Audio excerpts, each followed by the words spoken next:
Big round of snow graced the city this morning, and more is on the way in the coming days. In fact, a lot more snow than we saw this time last year. So several of you have been asking, did the city save money last season that they can use to take care of roads this year? KXLY4's Alyssa Donovan working for you tonight to get that answer. Alyssa, you got a much different answer than we expected. Well, that's right, Nadine. The city says seasons with less snowfall actually cost the city more money, and that's because of one very specific product. Pretty to look at, not so pleasant to drive in. Like it or not, we woke up to this. A thick layer of snow on our cars, our roofs, and of course, our streets. A much different scene than this time last year.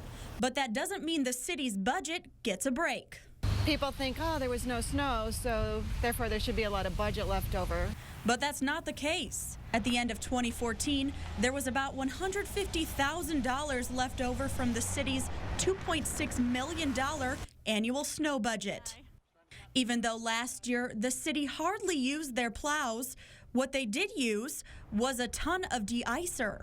We used a lot more to de-icer last year because of the freeze-thaw situation. When we get snow, the city is only paying for labor and equipment.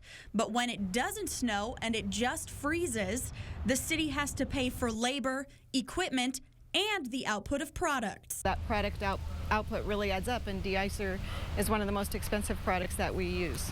At nearly $1 a gallon, a big chunk of the snow removal budget is spent on de-icer. That just eats up a lot of cost. So even though this snow will melt off, it will cost us a bit less if we receive a little more.